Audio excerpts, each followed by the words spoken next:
Shalom Bapak Ibu yang dikasih Tuhan. Ya, kita masuk ke tema kita di bulan ini, Heaven Come Down, atau sorga turun ke bumi.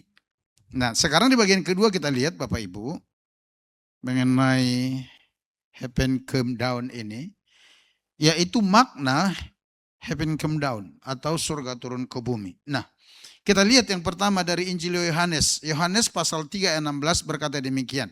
Karena begitu besar kasih Allah akan dunia ini, sehingga ia telah mengaruniakan anaknya yang tunggal, supaya setiap orang yang percaya kepadanya tidak binasa, melainkan beroleh hidup yang kekal. Perhatikan, ini tulisan Rasul yang sama. Yohanes pasal 1, itu juga penulis Yohanes pasal 3 ini yang menulis. Di pasal 1 dikatakan, pada mulanya adalah firman, firman itu bersama-sama dengan Allah, dan firman itu adalah Allah. Dan segala sesuatu dijadikan, diciptakan oleh firman itu. Di ayat 14, Yohanes pasal 1 14 berkata, firman itu telah menjadi manusia. Sampai di situ. Nah, di pasal 3, Yohanes berkata demikian oleh ilham Roh Kudus, kehadiran Yesus itu yang adalah firman menjadi manusia di muka bumi ini, itu adalah manifestasi kasih Allah yang besar itu. Karena dikatakan karena begitu besar kasih Allah akan dunia ini, sehingga ia telah mengaruniakan anaknya yang tunggal, supaya setiap orang yang percaya kepadanya tidak binasa, melainkan beroleh hidup yang kekal. Next, kita lihat. Jadi saudara perhatikan, Yohanes memberitahukan kepada kita bahwa kasih Allah yang begitu besar itu diwujudkan melalui kelahiran Yesus yang adalah firman di dunia ini. Karena alasannya dikatakan jelas, karena begitu besar kasih Allah akan dunia ini, sehingga ia telah mengaruniakan.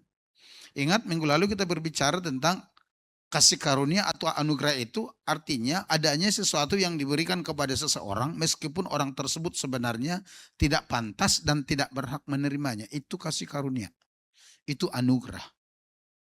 Oleh karenanya kita juga perlu mengingat bahwa anugerah itu adanya sesuatu yang kita terima dari Allah meskipun sebenarnya kita tidak akan pernah dapat memperolehnya melalui usaha kita sendiri. Itu anugerah. Dan dikatakan Bapa di sorga menganugerahkan anaknya itu. Menganugerahkan firman itu menjadi manusia di malam Natal itu. Karena kasihnya yang begitu besar buat saudara dan saya. Bahkan buat seisi dunia. Tujuannya apa? Dikatakan supaya setiap orang yang percaya kepadanya tidak binasa, melainkan beroleh hidup yang kekal. Artinya di dalam anugerah itu ada kehidupan kekal. Di dalam Yesus itu ada kehidupan kekal. Di mana Bapak Ibu kita tidak bisa menerima dan mengalaminya dengan kekuatan atau dengan perbuatan baik kita apapun itu. Nggak bisa. Itu dimungkinkan hanya karena anugerah dari Tuhan.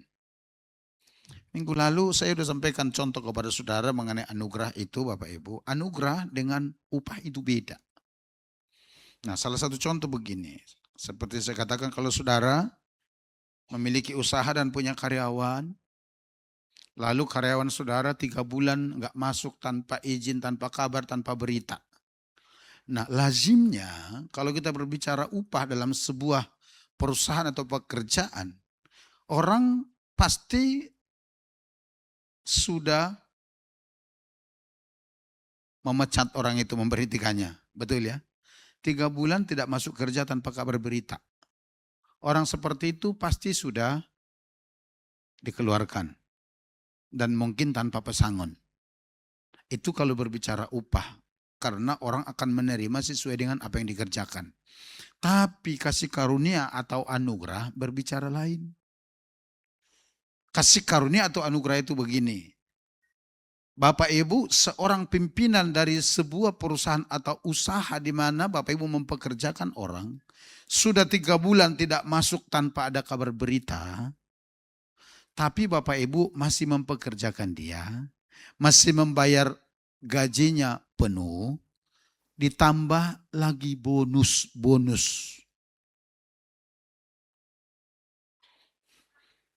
Itu kasih karunia. Dan ketika saudara melakukan itu, mungkin yang lain akan teriak. Ini bapak ini masih waras nggak sih?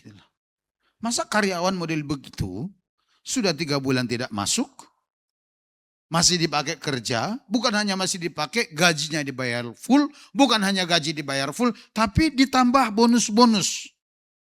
Dari mana ceritanya? Orang itu layak mendapatkan itu. Ya, kalau kita berbicara upah, orang itu nggak layak. Tapi kasih karunia melayakkan orang itu untuk menerimanya. Nah, dan itu adalah gambaran kita di hadapan Allah. Yang sama sekali kita tidak punya hak untuk berkata bahwa kita layak menerima kehidupan kekal itu. Nah, hidup kekal itu hanya dapat kita peroleh atau diperoleh semua manusia jika percaya dan menerima Yesus dalam kehidupan mereka secara pribadi.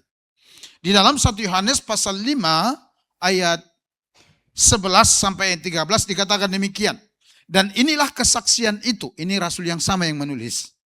Yang tadi di kitab Injil, yang ini di surat-surat. Allah telah memberikan kepada kita hidup kekal. Dan hidup itu ada dalam anaknya. Hidup kekal itu, hidup selama-lamanya itu ada di dalam anaknya. Siapa itu? Yesus. Setiap orang yang memiliki sang anak memiliki hidup.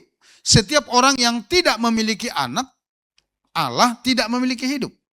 Jadi orang yang memiliki Yesus dikatakan mereka memiliki hidup yang kekal. Tapi orang yang tidak memiliki Yesus dalam kehidupannya, mereka tidak memiliki hidup yang kekal. Sekalipun dia Kristen sejak dari dalam kandungan. Nah lalu ayat 13 dikatakan demikian. Aku telah menuliskan hal-hal ini kepada kamu yang percaya dalam nama anak Allah. Supaya kamu tahu bahwa kamu mempunyai hidup yang kekal.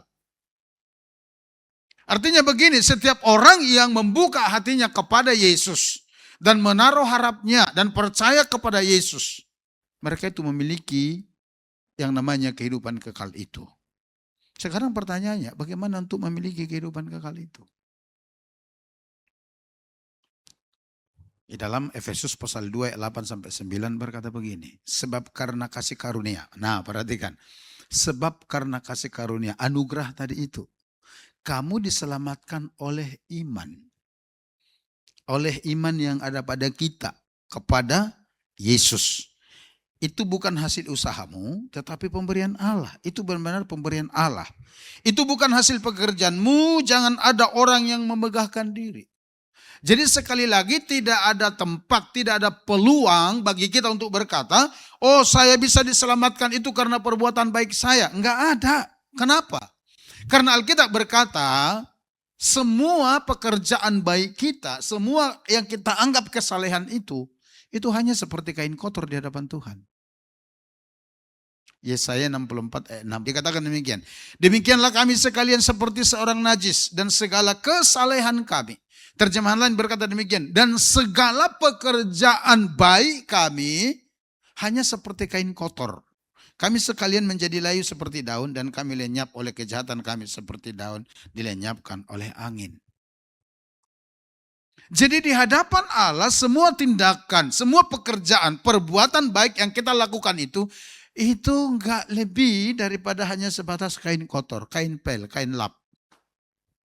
Hanya sebatas itu. Kenapa begitu? Bapak Ibu. Ya karena mungkin di satu sisi kita begitu sempurna melakukan hukum Tuhan. Tapi di sisi lain tanpa kita sadari kita melanggar hukum.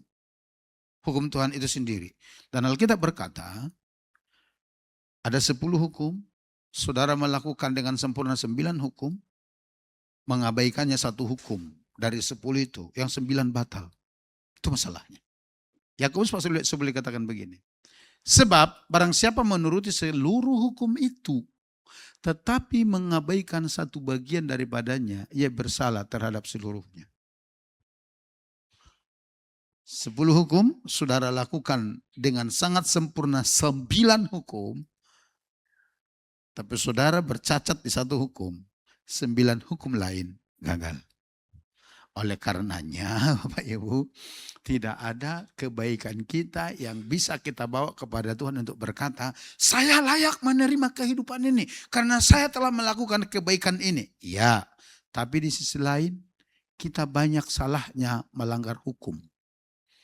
Dan firman Tuhan berkata, oleh tindakan kesalahan itu yang benar ini jadi gugur.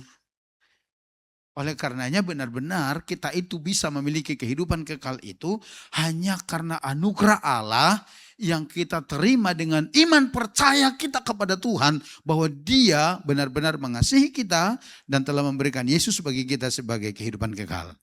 Yang percaya katakan amin. Nah, itu yang ditulis oleh Rasul Yohanes. Bahwa yang dimaksud dengan surga turun ke bumi, di mana Allah turun melalui Yesus Kristus dan memberikan kehidupan kekal bagi setiap kita di dalam anugerahnya. Nah, sekarang kita lihat yang kedua. Makna surga turun ke bumi menurut Injil Lukas atau menurut Lukas.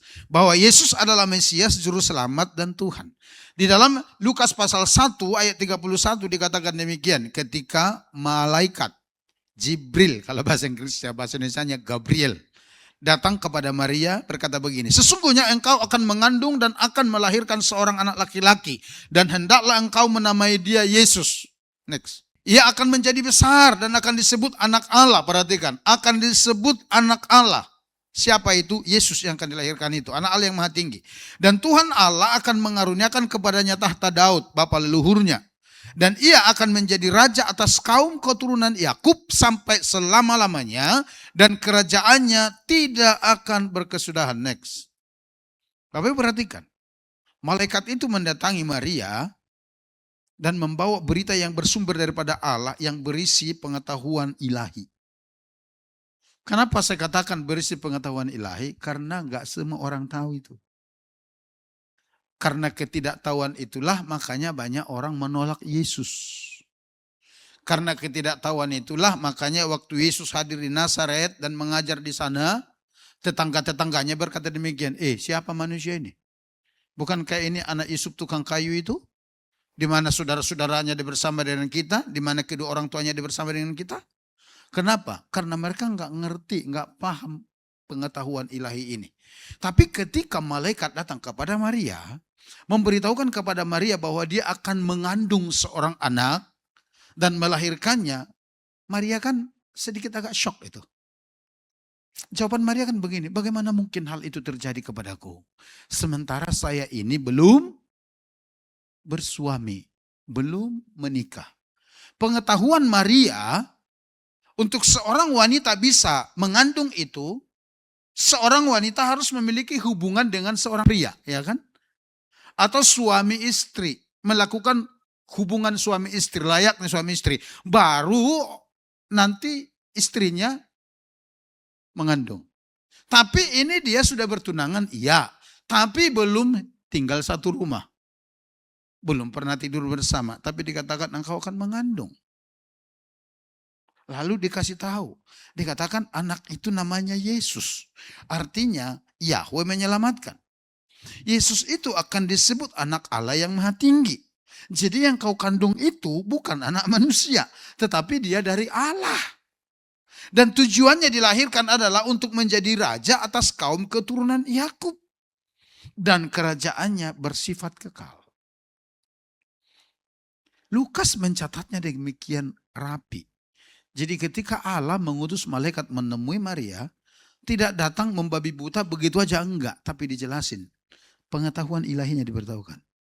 Anak yang kau lahirkan itu bukan sembarang manusia. Tapi dia disebut Yesus. Artinya Yahweh yang menyelamatkan. Yesus itu nama Bapa di sorga loh saudara. Yesus mengungkapkannya 2 kali dalam Yohanes 17 ayat 11 dan 12. Namamu yang kau berikan kepadaku, kata Yesus. Artinya nama yang dipakai Yesus itu nama Bapa di sorga. Nama itu datang dari sorga. Diberitahukan sedemikian rupa oleh malaikat itu bahwa anak yang dikandung oleh Maria bukanlah manusia biasa.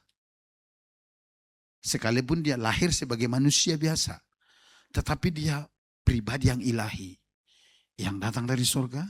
Dia disebut anak Allah.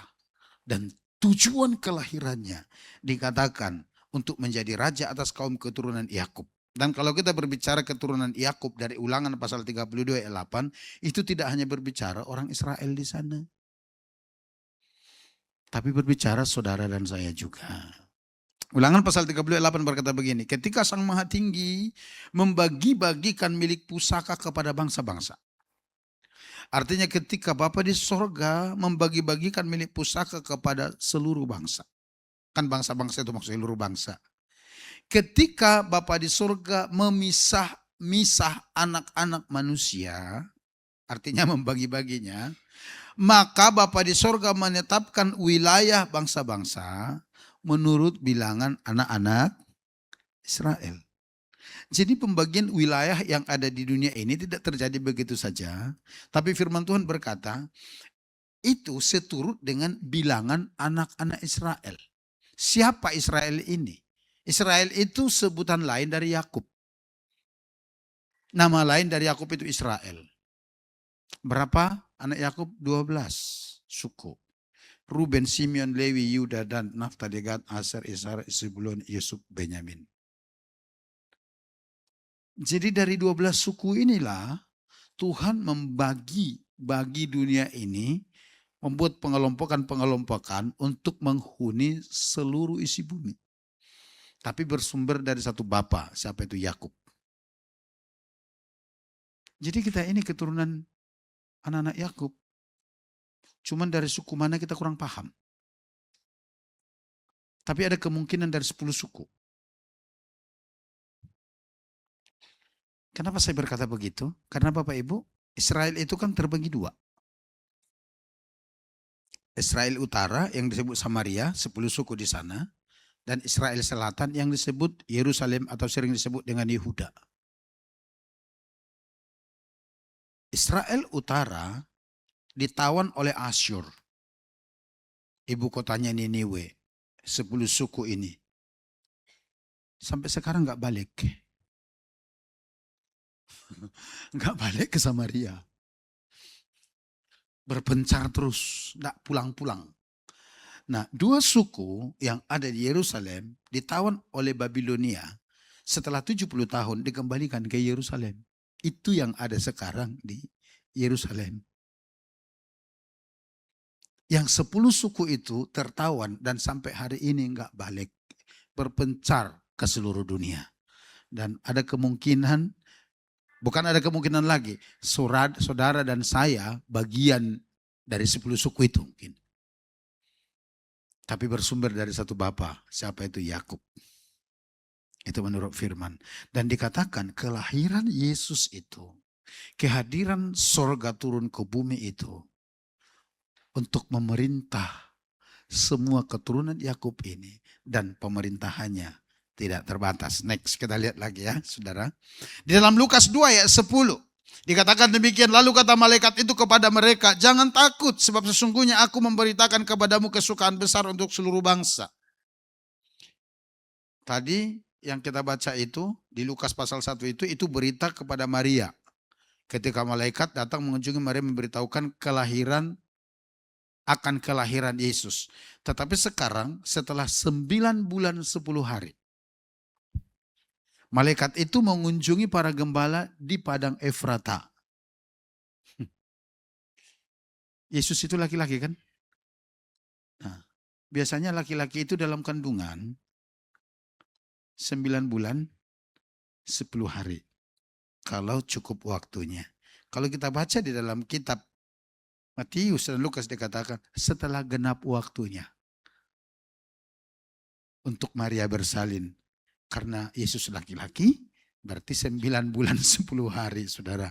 Kita ambil ke sana. Nah, 9 bulan yang lalu, malaikat itu datang kepada Maria memberitahukan siapa Yesus yang akan lahir ini. Nah, ketika di malam Natal itu, malaikat yang sama datang kepada para gembala di padang Efrata, di padang penggembalaan, menyampaikan berita yang sama juga. Ayat 11 berkata demikian. Hari ini telah lahir bagimu juru selamat, yaitu Kristus Tuhan di kota Daud. Dan inilah tandanya bagimu, kamu akan menjumpai seorang bayi dibungkus dengan lampin dan terbaring di dalam palungan. Next. Selain daripada malaikat berbicara kepada Maria, malaikat itu menyampaikan juga berita ini, yaitu berita yang sama kepada para gembala dengan menyebutkan 3 gelar Yesus, persis seperti yang disebutkan kepada Maria. Yaitu dikatakan kepada Maria, engkau akan melahirkan anak dan namanya Yesus, artinya Yahweh menyelamatkan. Kepada para gembala dikatakan hari ini telah lahir bagimu juru selamat. Artinya sama, yaitu dari kata Yahweh menyelamatkan. Lalu dikatakan dia adalah Kristus, Mesias dari keturunan Daud di Bethlehem. Lalu ketiga dikatakan dia adalah Tuhan, berbicara mengenai keilahian Yesus sebagai anak Allah. Jadi artinya begini Bapak Ibu, baik Yohanes juga Lukas ketika mereka menjelaskan kepada orang percaya atau kepada semua orang yang membaca berita ini, dua-duanya itu saling meneguhkan, saling melengkapi, tidak ada yang bertentangan. Bahkan kalau kita simpulkan, dua orang yang berbeda ini menulis di situasi yang berbeda, beritanya sama. Amin. Yang seharusnya membuat kita benar-benar yakin dan percaya bahwa Yesus itu adalah anak Allah yang hidup. Firman Allah yang menjadi manusia dan menjadi kehidupan kekal bagi kita. Next, kita lihat lanjutnya. Malaikat Gabriel menyatakan kepada para gembala itu bahwa Yesus adalah penggenapan janji Allah kepada Daud. Karena itu tadi disinggung. Karena ratusan tahun bahkan ribuan tahun sebelum Yesus lahir, tentang kelahiran Yesus itulah dinubuatkan. Yesaya bernubuat secara khusus kurang lebih sekitar 700-an tahun sebelum kelahiran Yesus sudah menyampaikan bahwa anak darah itu akan melahirkan seorang anak laki-laki. Dan orang akan menyebut dia Immanuel. Nah, ini menunjukkan kesetiaan Allah pada perjanjiannya. Artinya Allah itu tidak bisa ingkar janji. Apa yang difirmankannya pasti digenapi. Sekalipun mungkin bagi manusia sepertinya penggenapan janji ini telat. Tapi bagi Allah selalu waktu yang tepat. Allah setia dalam perjanjiannya. Artinya bahwa Allah yang berdaulat masuk ke dalam dunia manusia untuk menyelamatkan. Allah yang kudus, Allah yang maha tinggi, Allah yang maha segalanya itu datang ke dunia. Kalau minggu lalu ke siklus manusia, tujuannya jelas untuk memberikan hidup yang kekal dengan cara menyelamatkan mereka. Itu berita dari malaikat itu yang ditulis oleh Lukas. Next. Malaikat memberitahukan bahwa Yesus adalah juru selamat bagi semua orang. Jadi bukan hanya golongan tertentu dalam Lukas pasal 2 10-11 tadi. Berita kelahiran disampaikan kepada para gembala. Kelompok kecil, orang sederhana, bahkan orang terabaikan. Pekerjaan yang dianggap rendah, pekerjaan yang dianggap hina, yang kurang dianggap di tengah-tengah masyarakat. Tapi ke sana malaikat itu datang memberitahukan berita kelahiran Yesus ini. Lukas menegaskan bahwa keselamatan bukan hanya untuk elit rohani, bukan hanya kaum rohaniawan. Waktu itu orang Farisi, ahli Taurat, Saduki, dan lain segala macam. Bukannya untuk para imam, tetapi bagi semua orang. Keselamatan dari Allah itu bersifat universal dan inklusif. Artinya terbuka bagi semua orang. Bukan hanya orang tertentu. Saudara, sampai beberapa hari yang lalu saya lihat di medsos orang masih ribut mengenai kelahiran Yesus. Hari gini loh. Dan yang dipeributkan itu masih seputar ornamen. Yang dipeributkan itu masih seputar pernak-pernik. Ada kelompok yang setuju kalau perayaan Natal itu dilakukan semeriah dan sewah mungkin. Tapi ada kelompok tertentu yang menentang, yang berkata, karena Yesus lahir di kandang domba, sehingga perayaan Natal tidak seharusnya dibuat mewah-mewah, megah-megah begitu. Yesus aja lahir di tempat kandang domba dibaringkan di palungan. Sehingga kita merayakan Natal nggak perlu mewah, sederhana saja. Bapak Ibu saya mau beritahu. Pertama, Yesus nggak pernah lahir di kandang domba. Nggak ada ayatnya. Yesus lahir di rumah sederhana, ya. Di mana di dalam rumah itu ada palungan. Jadi Yesus nggak lahir seperti yang kita pikir itu di kandang domba, enggak. Orang mengaitkan tafsirannya begini, karena para gembala datang. Bapak Ibu, waktu Yesus lahir, para gembala itu enggak di situ. Pikiran orang berpikir karena tiba-tiba para gembala datang ke situ, lalu Yesus lahir di kandang domba karena para gembala di situ. Enggak. Para gembala itu ada di padang Efrata. Yesus lahir di Bethlehem. Jarak antara Bethlehem, kalau sekarang di tempat kelahiran Yesus itu dibangun sebuah gereja disebut dengan gereja Nativity.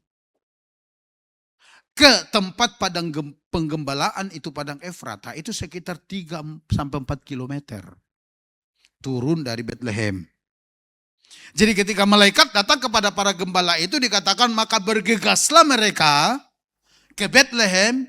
Itu tengah malam itu mereka jalan kaki sekitar 3-4 kilo loh. Dari Efrata menuju Bethlehem. Jadi mereka nggak langsung di tempat. Nggak begitu.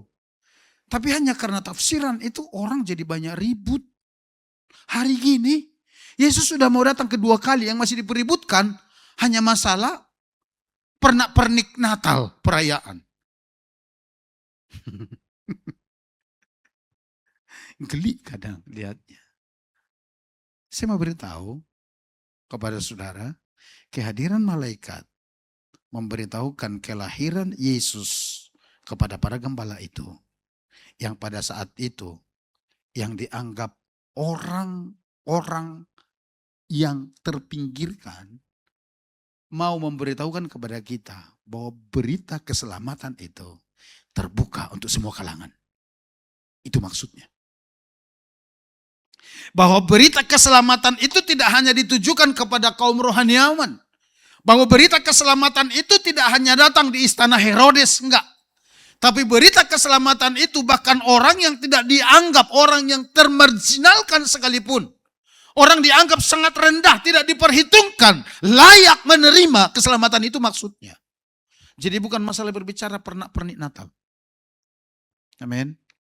Saya selalu sampaikan kepada kita, kalau kita punya, kenapa tidak? Halo? Karena kita memperingati Natal itu adalah memperingati hari kelahiran Tuhan kita. Betul ya? Untuk anak kita aja ulang tahun, kita sibuk mempersiapkan setengah mati, siapkan ini dan itu semeriah mungkin. Masa Tuhan kita ulang tahun gak bisa melakukan? Gak bisa lebih, paling tidak sama gitu loh. Ngerti gak saudara? Jadi yang saya mau katakan begini, nggak usah ribut masalah hal itu. Itu hal remeh-temeh yang tidak perlu diributin. Tidak perlu diperdebatkan. Jangan hanya karena dikatakan, nanti kamu akan menemukan seorang bayi yang dibaringkan di palungan. Lalu kata, Yesus lahir di kandang binatang. Aduh. Boleh cari ayatnya ya. Kalau nanti ketemu ayat yang berkata Yesus lahir di kandang domba, kasih tahu saya. Gak ada ayat berkata begitu. Kalau Yesus lahir di rumah sederhana mungkin. Ingat waktu itu sedang ada sensus penduduk. Dan semua orang-orang Yahudi di perantauan disuruh kembali ke Yerusalem untuk pendataan kembali. Jadi semua hotel penginapan penuh. Ketika Yusuf dan Maria pergi ke hotel Marian yang ada di situ, sorry sudah penuh. Udah full. Pergi lagi ke sana, sorry udah full, udah penuh.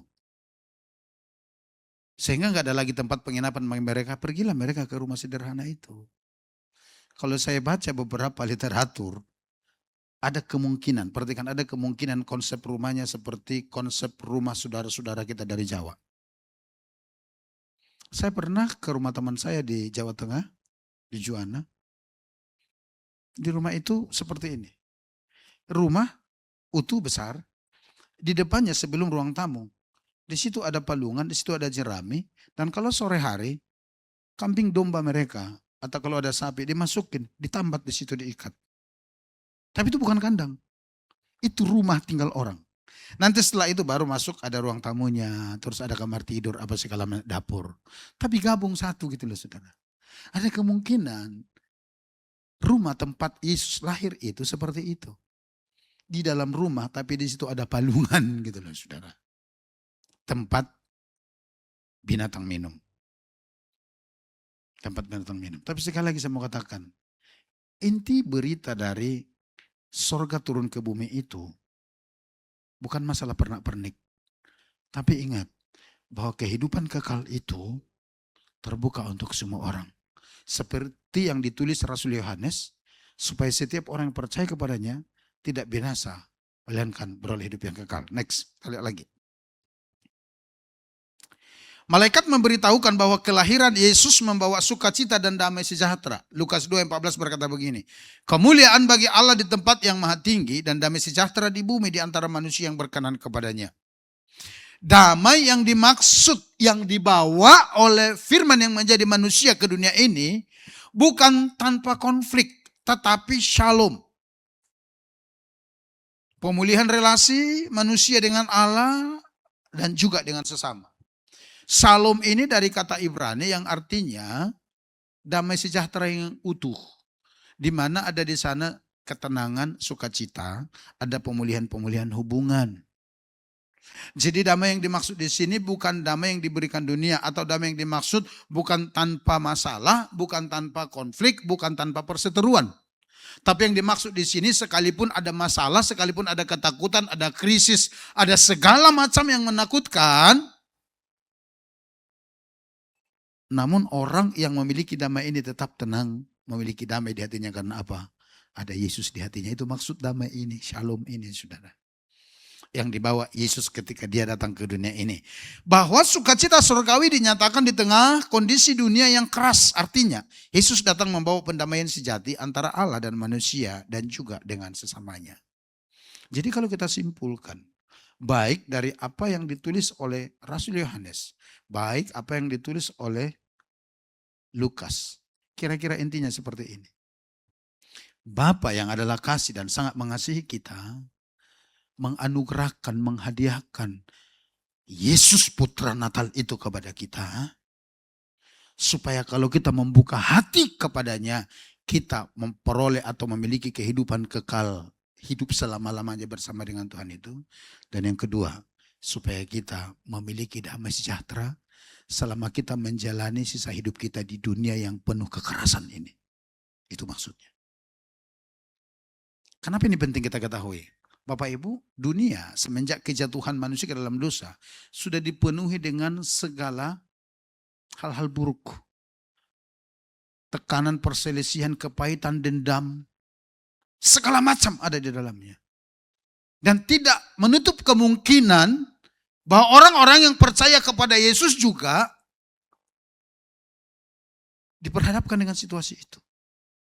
Kenapa? Karena kita masih hidup di dunia. Bapa tahu itu. Itu sebabnya dia datang memberikan kehidupan itu. Dan ketika kita menjalani kehidupan itu, sekalipun banyak tekanan, banyak masalah, hati kita tetap damai. Hati kita tetap tenang. Kita tetap bersukacita karena kita tahu bahwa kita tidak sendiri, tapi ada Yesus bersama-sama dengan kita. Karena dialah sukacita kita, dialah kehidupan kita. Bapak Ibu, perhatikan, ini penting sekali. Karena damai yang seperti ini hanya ada di dalam Yesus. Ini bukan damai seperti di mana orang dapat lotre, di mana orang dapat hadiah. Apa yang dibagi di Natal itu? Door prize. Bukan itu. Bukan karena mereka dapat bantuan dari sana sini, bukan. Tapi ini benar-benar damai yang sejati. Di mana Yesus berkata, damai sejati kutinggalkan padamu supaya penuhlah sukacitamu. Damai ini adalah damai yang memberikan kita kemampuan, kesanggupan untuk tetap bisa tenang di tengah-tengah tekanan dan ketakutan sekalipun.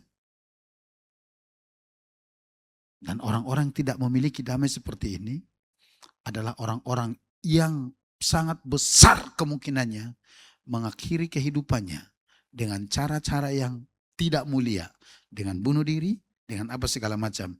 Karena apa? Karena mereka tidak memiliki damai yang seperti ini.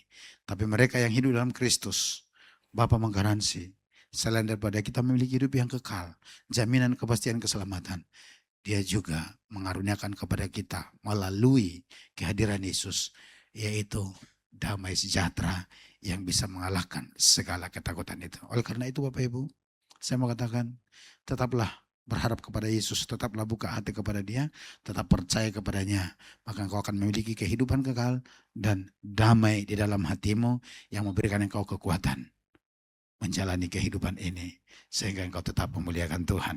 Amin. Kita datang kepada Tuhan, saudara.